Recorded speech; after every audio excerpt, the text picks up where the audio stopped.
నమస్తే. ఈరోజు మనం మాట్లాడుకుంటున్న టాపిక్ జన్యుపరంగా వచ్చే కిడ్నీ జబ్బుల్లో ఒకటైన ఏడీపీకేడి.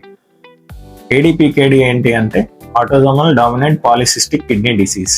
పాలిసిస్టిక్ అంటే చాలా నెంబర్ ఆఫ్ సిస్ట్స్ ఉంటాయి కిడ్నీలో. అయితే వీళ్ళకి ఎలా వస్తుంది ఈ జబ్బు అని అంటే వాళ్ళ తల్లిదండ్రుల్లో జన్యు లోపాలు ఉంటే పిల్లలకు వచ్చే అవకాశం ఉంటుంది.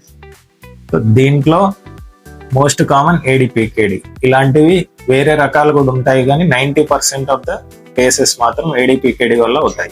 సో దీంట్లో ఏం జరుగుతుంది అని అంటే కిడ్నీల్లో చిన్న చిన్న నీటి బుగ్గలు, పెద్ద పెద్ద నీటి బుగ్గలు ఉండడం, లివర్లో ఉండడం, ప్యాన్క్రియాస్లో ఉండడం, అలాగే హార్ట్ కానీ బ్రెయిన్కి రిలేటెడ్ కానీ మాల్ఫార్మేషన్స్ అంటాం, ఏర్పడేటప్పుడు జరిగే ప్రాబ్లం వల్ల సరిగ్గా కాకుండా వేరేలాగా ఏర్పడడం వల్ల వచ్చే ప్రాబ్లమ్స్. సో ఇది జనరల్ గా 30 to 40 years అప్పుడు బయటపడుతుంది. రొటీన్ స్కాన్స్ లో తెలిసిపోతుంది. ఇది ఉన్న వాళ్ళకి ఏంటి అని అంటే మెల్లిమెల్లిగా బీపీ రావడం, తర్వాత కిడ్నీ ఫెయిల్యూర్ అయ్యే ఛాన్స్ ఉంటుంది. ఇప్పుడు ఉన్న పరిస్థితిలో దీనికి ట్రీట్మెంట్ అనేది చాలా లిమిటెడ్ గా ఉంది.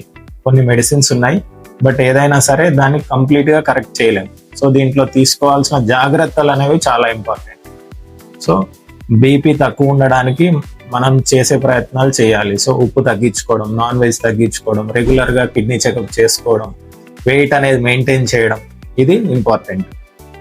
దీనివల్ల చాలా మంది పేషెంట్స్ ప్రాబ్లం వాళ్ళకి బాడీలో ఉన్నా సరే దానివల్ల సఫర్ అవ్వకుండా గడపచ్చు. నేను మీ kidney doctor Gopikanth, kidney and andrology center, Godavari.